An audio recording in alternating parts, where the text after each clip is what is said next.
warga kota harus tahu bahwa bayar PDAM itu ono tulisan retribusi kebersihan. Sakjane kan wis mari. Tapi warga ngurusi sampah depan rumah sampai di TPS. Nah, terus aku bayar PDAM gawe apa? Terus teko TPS nang TPA Benowo sing ngurusi Pemkot. Di mana Pemkot ini harus membayar ke PT itu sampai sekarang ini ratusan miliar tiap tahun.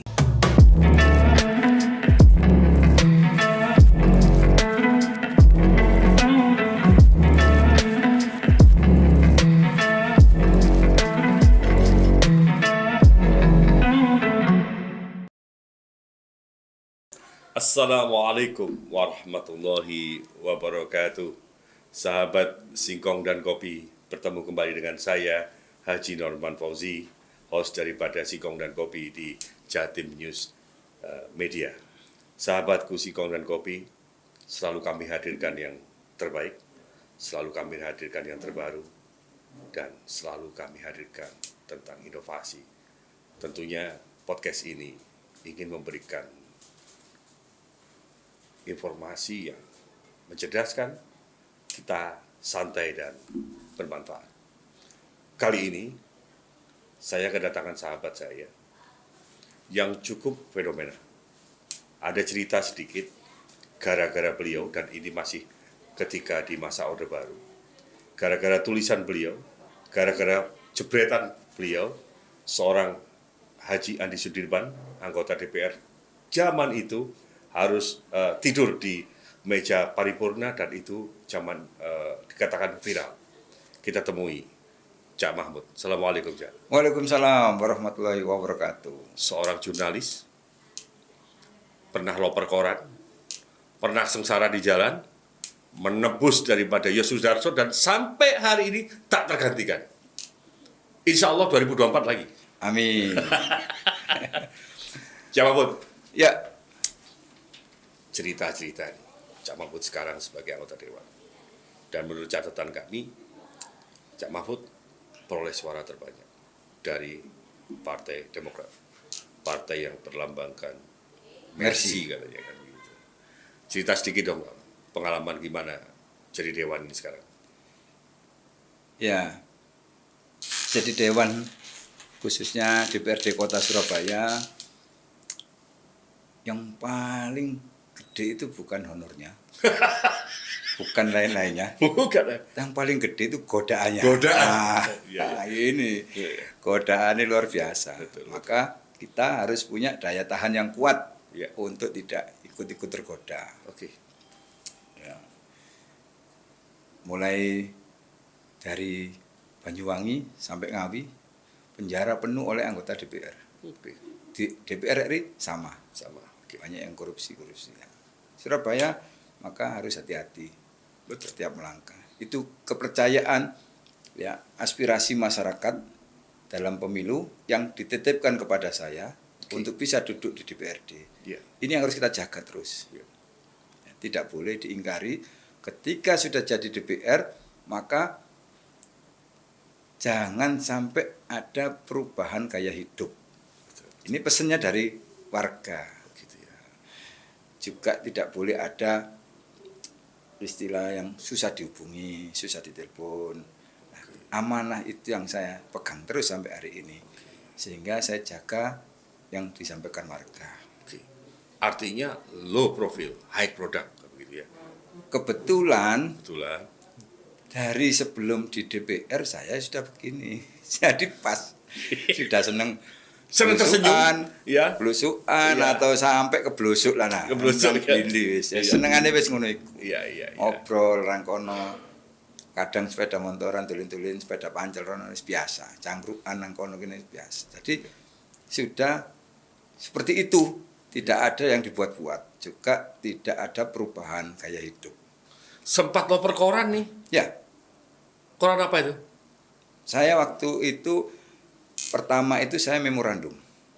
Loper koran memorandum. Dilanjutkan menjadi wartawannya memorandum. Ya, mulai kelas 1 SMP.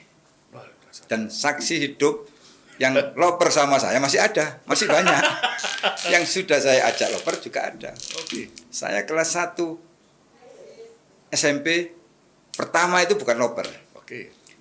saya ambil koran di Jalan Pahlawan, Oke, Jalan Pahlawan betul. ya, yang Waktu itu ada biskop kan? ya sebelahnya Surabaya Theater, Surabaya Theater, ya, betul. langgananku biyen. Iya. Nah, sebelah sini itu ada bursa koran, Bursa koran. ya, Jalan Pahlawan. Disitulah saya ambil koran. Yang paling laris waktu itu adalah memorandum. Memorandum. Saya ambil, beli, saya jual di bis Jayabaya, Tanjung Perak, Bis kota ya? bis kota. Iya, iya. Tak apalno sih. Ini terus diwaca, baru munggah bis Jayabaya. Sampai nang Perak. Terus. Jadi membuat narasi di atas bis itu ya? Ya, ambek maca sik ngapalno stilu. Oke. Mari ngono diceritakno kilas, didum-dumno sapa sing tuku. Oke. Nah, intonasi bicara dan menceritakan kisah di koran ini harus benar-benar meyakinkan supaya opini masyarakat. Masih ingat nggak nih? Contohnya gimana nih? Contohnya gimana? Selamat pagi Ibu-ibu. Ya, ini ada pembunuhan di sini kan memorandum. Oke. Jelas nang ngene wong terpengaruh tuku Beli koran ya. di koran. Selama berapa tahun itu? Itu sampai kelas 2 SMP. Oke. Kelas 1 sampai kelas 2. Oke. Lah, saya tuh kenal teman-teman macam-macam di Terminal Jayabaya. Oke. Ada asongan. Oke. Asongan itu yang jual makanan kecil, permen dan lain-lain itu asongan. Ada jual koran. Ada KPJ, kelompok penyanyi jalanan. Oke. Ada copet. Iya. Ada ini apa yang cewek-cewek itu yang Iya. suka-suka gitu-gitu. Iya, Nah, oke. macam-macam di terminal itu. Kumpul itu tiap hari. Istilahnya ngintir. Nah, masih ingat saya ini ngintir dari Jayabaya ke Tanjung Perak. Bisnya itu kadang ke Jembatan Merah. Oke. Tiap hari bergelut seperti itu. Singkat cerita saya supaya nggak lupa. Ketika saya ditakdirkan menjadi anggota DPRD, saya pernah nyiapkan ya komunikasi sama teman-teman yang dulu teman saya di sana. Ada kelompok penyanyi jalanan, Oke. ada macam-macam. Saya ajak Wali Limo. Oke. Ya mereka dari terminal berangkatnya. Saya siapkan bis. Didata, oh wongnya sampai ini. Akhirnya siap 2 bis. Naiklah mereka. Tapi karena ini Wali Limo, peserta ya akeh kan gratis oleh mangan kok kene ya. Gak cukup bisi. Kabeh kepengin melok. Lucu nih di antara orang-orang ini panitia-panitia. Copet mudun sik copet gak oleh copet. Copet kok mudun ini. Iya. Iki Wali Limo rek copet ejek melok. Akhirnya copet ngomel-ngomel mudun kabeh. Nah, seperti itu berangkat lah. Tapi karena ngintir itu istilahnya dodol koran nang bis iku ngintir istilahnya. Iya. Di jalanan jamnya nggak jelas. Terus saya beli sepeda pancal. Nah, setelah beli sepeda saya jadi loper cari langganan. Khusus memorandum tadi ya? Khusus memo, Iya. karena peminatnya banyak. Saya terus jualan, terus jadi cari pelanggan, terus jadi agen. Oh, jadi agen? Sempat Naik. jadi agen karena langganan saya hampir 250. Oke. Saya ngirim sendiri kewalahan. Akhirnya saya pakai anak buah. 25 apa 50 saya ngirim sebagian. Oke. Jadi agen. Akhirnya saya kembangkan juga jadi agen majalah. Ambilnya di situ juga. Oke. Coba Bun, singkat cerita. Nyambung ini kan. Loper koran memorandum. Nah, sekarang gimana ceritanya bisa masuk jadi wartawan Ya. daripada memorandum? Nah, ini takdir juga. Saya nggak bisa membatasi diri. Saya itu nggak bisa diam. Jadi saya kelas 1 SMP itu sudah menulis puisi, menulis cerpen. Ya, kebetulan saya itu jual koran, sudah ada penghasilan dari situ. Kelas 1 SMP sudah tidak minta orang tua, Alhamdulillah. karena orang tua ini sudah diwarisi utang banyak. Saya 5 tahun sudah ditinggal bapak, meninggal. Masya Allah. Ya, sehingga saya harus berkelit di tengah ekonomi sulit agar tidak terjepit. Berkelit di tengah Ekonomi sulit agar tidak terjepit. agar tidak terjepit, betul. Saya lulus SD tidak disekolahkan, Ya. gara-gara nggak bisa bayar. Akhirnya sudah 4 bulan setelah lulus diambil kakak saya, disekolahkan, dicarikan sekolah nggak ada yang mau nerima sudah 4 bulan. Akhirnya ada yang nerima, sekolah itu semua tutup. Nah itu balik ke yang tadi, saya itu punya hobi seneng nulis, nggak tahu dari mana. Saya langsung kadang nulis puisi, nulis cerpen. Zaman itu belum ada komputer, Mas. Cetak ini ya. Karena belum saya ada laptop. belum ada. Karena saya ini seneng nulis, saya beli mesin tik itu di Gembong. Ya. Ya. Terus saya ini kursus ngetik. SMA, saya sudah SMA itu kursus ngetik, kelas 1 SMA saya kursus. Jadi kalau sekarang ini saya ngetik sudah blend system. Tingkatannya itu sudah di kelas orang ngetik itu, kalau kursus ngetik itu ada tingkat blend system. Ditutupi gini, matanya orang gurunya cerita kita ngetik dulu. Ya, Sudah betul, bisa. betul. Waktu itu ada ding tarik red gitu. Ya. Sintik biasa. Sekarang di laptop. Betul. Jadi tangan ini seperti punya mata. Betul. Kalau kita kursus ya, Oke. ada ilmunya. Oke. Semua orang belum tentu tahu di laptop itu ada kode. Kode, betul. Bagaimana jari ini langsung bisa Connect. Betul. langsung di tempatnya. Ada kodenya di laptop itu. Oke. Di keyboardnya. Keyboardnya. Akhirnya diterima di. Saya Oke. kursus ngetik, terus bikin cerpen, saya kirim ke majalah. Oke. Mulai dari Surabaya Minggu, waktu zaman dulu, Berapa minggu? Gadis, Waduh, ada majalah masih ingat ya? Ya. Gadis, Aneka Cemerlang, Oke. Anita Cemerlang, cerpen-cerpen Pak itu. Iya. Saya dari situ sudah dapat honor. Waktu itu Gadis itu 15.000. Waktu SMA. Saya itu honornya 15.000. Saya bayar sekolah 11.500. Dari koran sudah cukup untuk bayar sekolah, dapat dari sini. Oke. Terus saya nggak bisa. Cerpen yang terbaik apa nih? Yang diingat? Kalau cerpen yang terbaik menurut saya judulnya itu Swonoblong. Swonoblong. Iya. Swonoblong itu anggota DPR dari Golkar, tinggalnya di Mojokerto. Iya. Dia menampung orang-orang nggak mampu, gelandangan, terus BTS dan lain-lain. Dia punya tanah banyak, dibangunkan rumah di situ, suruh tinggal di situ. Oke. Nah, anaknya Swonoblong itu juga jadi DPR dari Demokrat juga. Kebetulan.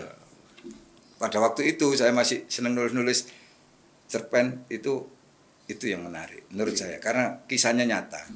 Yang menarik artinya mengajak daripada Cak Mahfud untuk bergabung ke Memo siapa? Tidak ada. Saya baca lowongan. Tapi di situ ditulis waktu itu saya kan baru lulus SMA. Setelah keluar koran terus itu saya lulus SMA, terus ada lowongan diterima wartawan sarjana. Ini yang bisa menulis, ini yang bisa bahasa Inggris, gitu tulisannya di memo itu. Saya selain kursus ngetik, di tempat ngetik itu ada kursus bahasa Inggris.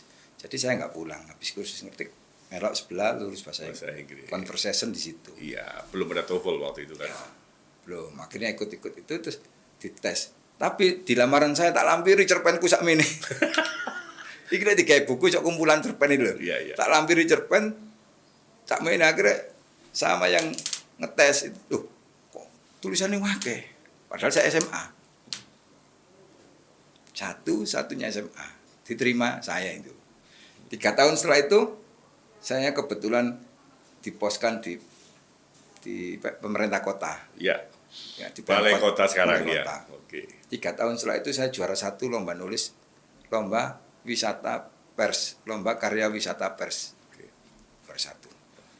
Padahal saya embongan mau lo ya. Ya, yang menarik tadi ini kan sahabat Sikong dan Kopi yang ingin saya adalah ungkap bahwa fakta sejarah. Tulisan, jepretan foto tentang seorang Adi Sudirman yang tidur di meja paripurna sampai viral tidak karu-karuan. Sampai ke Tempo waktu itu. Tempo zaman itu loh ya rame. Gimana? Koran masih sedikit. Ya. Waktu itu kan sebagai wartawan memang harus punya diferensiasi. Ya. Ada sekolahnya. Ya, tidak bisa langsung. Saya ini kan naluri. Oke. Terus bisa menulis. Instingnya keluar ya. Baru setelah jadi itulah saya dikasih pelajaran nulis-menulis terus, harus punya yang beda. Nah, saya memang beda, berusaha untuk Oke. tidak biasa beritanya itu. Oke, ketika itu Nah, saya lihat Pak Andi Sudirman kan beda. Di situ ngomongnya meledak-ledak. Terus pada waktu itu saya lihat ada buku APBD. Saya sudah pelajari buku-buku itu waktu itu. Bukunya itu begini, Pak Andi ngomong, Pak, iki gak ada gunane gawe bantal ae. Oh, gawe bantal sampean turu, Pak. Sampean turu kono, gawe bantal. Meja ruang komisi. sih. Ya, ruang komisi itu mejanya besar gini, ada buku-buku APBD segini. Ya. Digawe bantal, digawe turu. Nah, Jadi buku APBD yang akan dibahas di paripurna itu dipakai Dipakai bantal. bantal untuk oleh Pak Andi Sudirman. Ya. Nah, lanjut. terus tak foto. Masuklah di memo. Hmm. Rame deh. Waktu zaman segitu ya, Ya. belum ada video kayak sekarang. Ya. Itu sudah viral sampai Jakarta. Pak Andi itu ya naik daun mendadak. Mendadak, betul. Nggak tahu mendadak dimarahin tuh gimana ya nggak tahu ya. Tapi karena rame akhirnya jadi pembahasan dia. Se-DPRD membahas dia. Tapi alasannya Pak Andi waktu itu kan sudah jelas. Beliau sudah menunggu terlalu lama kan. Ya. Gitu. Jadi nggak ada gunanya buka APBD. Gitu ya. Jawab.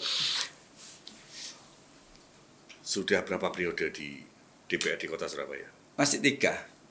Insya Allah lanjut 4-5 kan. Satu periode 5 tahun. Tak kandane mbek karo.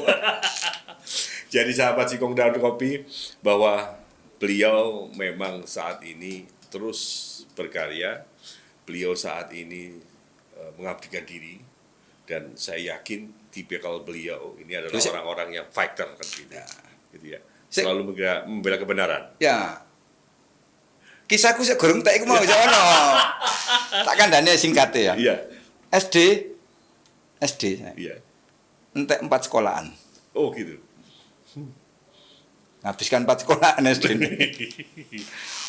Karena gak mampu. Iya. Titip no kono, titip no kene Surabaya sampai Jakarta sampai Waru sampai Dupak tahu. Ijazahku terakhir metu iku Waru. Di Waru. SDN di Waru situ. 4 sekolahan SD. SMP karena 4 bulan sudah gak jelas, akhirnya oleh sekolahan sing kabeh tutup. Ya nasib apik ae. Iya. Sekolahan sing kabeh tutup gak populer, aku munggah kelas loro sekolahane digabung nombek sekolahan lain. Merger saiki Merger, ngomong. oke. Tuh. Nah, Lanjut. lulus SMA, saya kan daftar sendiri semua itu, nggak ada yang bantu Mandiri. anak ijen. Iya. Saya ikutkan kakak, titip no kakak nang Perak.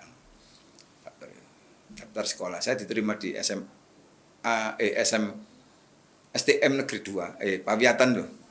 Waktu itu saya maunya elektro, tapi diterima bangunan. Dipikir awake dhewe iki bangun wong-wong turu sore ngono kok. Teknik pembangunan. Iya. Oke, Jamhut, sekarang kita ke materi. Ya. Jamhut, sudah 3 periode di Kota Surabaya. Sudah 3 periode di Yosudarso. Tentunya sudah berganti beberapa wali kota. Kami kemarin membicarakan tentang sampah dengan seorang ahli, pemerhati, dan memang sudah bidangnya, yaitu Mas Toto dari Mitra Alam. Yang ingin saya gali dari Jawa Barat, kenapa pemerintah kota Surabaya tidak memikirkan sebuah sistem, atau dewannya lah, kenapa tidak berani untuk membuat sebuah ide kreatif yang membuat Surabaya itu betul-betul zero? Mohon disampaikan. Sakjane takone gak ngono, Cak. Mancing Sampai apa kan begitu? 3 periode wis dadi apa ae nang kono. Aku pertama mlebu Iya, 2009, iya, ketua komisi B. Oh, B. Bravo, iya. Membidangi apa ini? keuangan. Keuangan, oke. Terus Pindah lagi, periode berikutnya komisi C, pembangunan. pembangunan. Oke. Saiki komisi A. Oke, pemerintahan. Jadi B, C, A. Ya, oke. Terus selama 3 periode ini ketua komisi, tahu tadi ketua komisi, ketua DPR, Ya, ketua Banlek, ya, ya ketua DPR itu otomatis ketua Banggar, ya, oke. ketua Banmus, Ya, sekarang ketua fraksi. terima kasih. Nah, ini dinamikanya macam-macam. Oke. Pengalaman wis naik turun wis pernah dialami kabeh. Iya. Nah, sekarang ditanya tentang sampah. Sampah Surabaya, iya. Iki ngomong apa apa tak tutup-tutupi. Ya harus terbuka dong. Terbuka. Iya. Apa nah? Kalau terbuka bahaya. Iya. Nggak, artinya begini, Cak Mahmud. Bahwa masyarakat Kota Surabaya ini perlu tahu, perlu informasi bahwa selama ini kan sampah kita itu kan hanya konvensional saja. Ya. Jadi gini, Cak. Ya. Warga kota harus tahu bahwa seluruh warga ini bayarnya double. Oke. Yang satu di PDAM, Ya. bayar PDAM itu ono tulisan retribusi kebersihan. Betul. Nah, ini harus diamati. Iya. Kadang warga gak ngerti. Ya. Biaya total misalnya PDAM 70.000. Iku nang jerone ono biaya kebersihan. Tiap pelanggan PDAM. Pemkot nunut nang PDAM untuk memungut retribusi kebersihan itu dielokno nang PDAM. Iya. Itu. Sakjane kan wis mari, wong Ya. aku wis bayar lewat PDAM. Iya. Tapi warga masih harus ngurusi sampah depan rumah Iya. sampai di TPS tempat pembuangan sampah sementara. Mm-hmm. Diurus dhewe mbek warga. Iya. Diserahkan ke warga sama Pemkot. Iya. Wis kon bayar sing gledek. Sing narik sampah iku lah. Iya. Bayaran dhewe sampai TPS. Lah terus aku bayaran PDAM gawe apa? Tertera loh itu. Terserah. Iya. Tapi sing nang warga iki urunan mbek RT RW. Iya. Kan ditarik Pemkot. Iya. Nah itu berarti bayarnya kan double. Iya. Warga harus tahu kalau diperlakukan begitu. Terus teko TPS nang TPA Benowo Iya. sing ngurusi Pemkot. Iya. Diangkut gawe truk Pemkot. Sebentar, tadi yang perlu dicatat, truknya Pemkot atau truknya siapa ini? Truknya Pemkot. Oke. Bensinnya Pemkot. Iya. Supire Pemkot sing bayari. Iya. Nek rusak Pemkot. Oke. Sampai nanggone TPA Benowo. Oh, betul. Ya. Oke. Teko TPA Benowo iki sudah bukan Pemkot. Tapi ada namanya perusahaan swasta. Oke. Pengen rupiah ini enggak sampean? Hanya perusahaan itu aja sudah. Oke, perusahaan. Enggak perlu sebut. Iya, nggak usah. Oke. Nah, perusahaan iki kerjasama dengan Pemkot tahun 2010. Oke. Bu Risma waktu itu baru 2 bulan jadi wali kota. Disodori ku kerjasama. Oke, terus? Kerjasamanya apa? Di mana Pemkot ini harus membayar ke PT itu Oke. sampai sekarang ini Sampai hari ini? ratusan miliar tiap tahun. Tiap tahun loh ya. Oke. Dan itu jelas dalam perjanjiannya bahwa per ton sampah, per ton Kubik. Ton kubik. Oke. itu harus bayar sekian tahun ini. Tahun depannya sekian. Tahun depannya sekian. Dan yang paling medeni ya minimal harus 1.000 ton nek gak salah itu. Oke. Sampah yang masuk ke TPA Benowo harus 1.000. Baru dikali per tonnya piro. Oke. Tapi nek misalnya Pemkot itu berhasil mengurai sampah seperti yang disampaikan pakar kemarin, Oke. pemerhati sampah, Oke. disampaikan lalu berhasil mengurangi sampah di kota Surabaya menjadi 700 Iya. yang dibuang ke TPA Benowo. Oke. Pemkot tetap harus bayar 1.000. Oke, minimum charge berarti. Ya, 1.000. Loh, kok gelem Pemkot? Oke, Waktu- Cak Mahmud, saya tanya. Tugas daripada pihak ketiga ini apa? Ya iku nampani sampahnya, mengolah. Oke. Terus ironisnya apa? Tanah sing dinggoni iki, sing Oke. dinggoni perusahaan iki, iku tanah Pemkot. Dia bayar hampir 4 miliar, 3,4 nek gak salah, 3,5 per tahun. Tapi oleh nih ratusan miliar Pemkot bayari. Oke, kalau ada resiko lindi, seperti sekarang nih, musim hujan, langsung masuk ke tambak, itu tanggung jawab siapa? Pemkot ikut membantu. Jadi Pemkot itu ada pembebasan lahan di sekitarnya TPA Benowo ini, menanami pohon-pohon, namanya apa itu baser atau apa itu. Oke. Ditanam, ini Pemkot yang bebaskan supaya lindinya tidak keluar. Loh. Padahal dalam perjanjian tanggung jawabnya PT. Ini menarik, Cak Mahfud. Narik nek gelem diusik. Ya, enggak, artinya begini, bahwa masyarakat perlu kita berikan informasi, sahabat Singkong dan Kopi perlu informasi bahwa model seperti ini kan kenapa harus dipertahankan? Padahal, Cak Mahfud, kurang lebih 15 tahun atau hampir 20 tahun yang lalu, saya dengan Mas Toto, dengan kawan-kawan pemerhati lingkungan, itu mengundang pakar-pakarnya dari UNER. Bahkan Satuan 9-nya, termasuk Pak Ismanu waktu itu, bahwa akan ada industri sampah di situ yang dikonversi menjadi tenaga listrik dan mampu memberikan aliran listrik untuk seperempat kota Surabaya. Ya, sampai takokno. Iya, Di dalam perjanjian, iya, 2 tahun setelah tanda tangan, iya. sampah itu harus menghasilkan listrik. Oh, 2 tahun. oke. Nah, faktanya berapa tahun setelah perjanjian jadi listrik? Kan tas winginane ikut diresmino. Oke, sebentar. Kalau toh itu dikonversi jadi listrik, itu harus ada turbin, harus ada macam-macam, ada teknologinya. Dan pemerintah kota dan masyarakat kota perlu tahu akan menggunakan teknologi apa ini, Iya. kan begitu.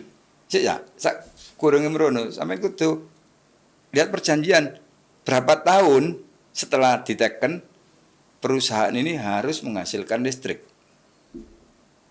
Iku, nek gak salah 2 tahun. Ya. Terus faktanya apa 2 tahun sudah ada listriknya? Berarti bukan prestasi dong nih. Bisa jadi gitu. Dari sisi hukum bukan prestasi kan begitu. Terus kalau ini dijadikan listrik, apakah benar-benar karena kita ini DPR masuk ke situ itu susah, apalagi rakyat ya. Apakah benar-benar listrik itu berasal dari gasnya sampah ini yang diolah menjadi listrik, atau PT ini beli pembangkit di situ sehingga ada listrik? Cak Mahfud, mohon izin. Kita bayangkan Python, ya. Kami mengutarakan ini karena kami waktu itu mengikuti. Jadi kalau kepingin mendapatkan listrik, kita perlu yang namanya batu bara. Nyampe di Python, lalu diolah di situ dan diterima oleh PLN. Nah, kalau pemerintah Kota Surabaya memanfaatkan tentang persoalan sampah ini, tentunya listrik ini kan harus dijual TDL-nya kepada PLN. Mohon diteruskan. Ya, karena listrik itu tarifnya yang ngatur presiden. Ya, Ya. Terus dari pembangkit listrik ini yang ada di sampah, tempat sampah ini, itu apakah keuntungan jual listriknya ini masuk ke pemerintah kota atau dia masuk ke PT? oke. Ke pihak ketiga tadi ya. Ya. Waktu saya tanya pada waktu rapat masuk ke PT. Terus untungnya apa buat Pemkot? Kalau itu di dalam perjanjian harus ada listrik. Kecuali listrik itu dibagikan gratis di lingkungan sana, Benowo gratis listriknya bisa bertahun-tahun, saya gitu. Artinya ada yang namanya kepebihaan kepada rakyat, kepada masyarakat kan begitu. Dan masyarakat mungkin ketika itu yang voltasenya di bawah 1000 atau yang masyarakat hanya 500 kan ya. Dengan adanya listrik itu bisa digratiskan. Ada manfaatnya kan? Ya. Idealnya. Idealnya kan seperti itu. Nah, yang perlu kita dalami, kenapa Dewan ini tidak bisa menjangkau ke dalam? Ya, beberapa teman waktu itu ada yang mau ke sana. Itu tertutup sekali. Padahal punya hak DPR itu. Lalu perjanjian ketika diminta oleh DPR juga sama. Kita di Komisi A membidangi hukum, Oke. menyangkut perjanjian. Pernah kita tanya, ini kok seperti ini? Kok seperti ini? Sudah ada adendum. Ada adendum. Ya, Berarti Komisi A sudah mengeluarkan rekomendasi dong? bukan. Jadi adendum itu dilakukan sendiri oleh pemerintah kota bersama PT-nya. Oke. Pihak ketiga tadi. Awal-awalnya tahun 2010 itu pemerintah kota bersama DPR, pemerintah kota bersama PT minta persetujuan DPR. Oke. Karena apa kok perlu DPR? Karena pakai APBD bayarnya. Betul. Kalau nggak pakai APBD nggak perlu persetujuan DPR. Ya. Persetujuan DPR. Nah, ketika disetujui baik-baik kemungkinan gitu karena 2010 ya kita masih baru jadi. Nah, setelah itu ada adendum yang dilakukan sendiri Secara sepihak. oleh Pemkot. Berarti ini sudah 12 tahun loh Cak Mahfud. Iya, sampai hari ini. Apakah rakyat itu tahu bahwa bayarnya pengolahan sampah di Benowo itu sampai lebih 100 miliar? Oke. Itu yang dipakai uang rakyat. Oke. Dan harus tahu rakyatnya. Harus, apakah saya baru tahu Pak? Lu harus tahu ya. Ini manfaatnya informasi, Iya. teknologi informasi. Saya menyampaikan yang saya alami saja, yang saya tahu. Untuk kebenaran pastinya angkanya ya perlu dilihat, perlu ditanya. Kenapa tidak ada audit independen? Mungkin juga ada. Kan Dewan punya hak untuk mengaudit itu. Kalau Dewan itu hanya meminta pertanggungjawaban penggunaan. Secara administrasi penggunaannya pas, mobilnya ditimbang, truknya ditimbang sekian. Tapi apakah ada laporan dari PT itu ke masyarakat sebagai atau kepada DPR secara resmi tidak diminta? Oke. Cak Mahfud, kalau pengangkutan dari TPS ke TPA itu pihak ketiga yang melaksanakan, dibayar oleh pihak ketiga tadi, Bukan. bukan. Kalau seperti itu, ini orang bilang mengatakan bagus. Ya. Tidak ada beban begini. Ya. Sehingga anggaran pemerintah Kota Surabaya, APBD-nya, pendapatannya dengan dengan beban seperti itu kan bisa terkurangi. Ya. Bisa dimanfaatkan untuk yang lain. Ya. Katakanlah bisa pendidikan, kemudian UMKM. Ya. Banyak loh persoalan Ya. Kota Surabaya yang belum Oh terselesaikan. banyak. Sekolah aja masih kurang banyak. Oke. Mestinya yang diatasi itu dari depan rumah, Betul. bukan dari TPS. Betul. Jadi kita bayar retribusi di PDAM Ya. itu minimal sudah ada bantuan dari depan rumah, apalagi ada PT. Oke. Ini membayar, kita lalu diangkut sampai di TPS, sampai di TPA. Apalagi kalau PT yang membantu ini, apa yang kerjasama ini mau membiayai dari pengangkutan, luar biasa. Dia itu cuma nerima PT ini, gak mau ngangkut dari TPS. Yang TPS ke TPA, Pemkot. Oke, pertanyaannya yang lebih mendalam lagi. Lalu pemerintah kota ini mengangkut sampahnya dengan kos sendiri. Ya, Di lahan-lahannya sendiri. ya, Kemudian ada dampak atas itu, kemudian perluasan. Itu harus dibiayai dari kantongnya sendiri. ya. Oke. Kemudian ketika ini disampaikan, paling tidak visibility study itu kan harus dilakukan. Sudah, kalau gitu-gitu kan semua pasti bisa lancar. Pak Dewan, kalau per tahunnya ini 3 miliar, Ya, sekarang sudah 10 tahun, berarti sudah 30 miliar. itu sewa lahan.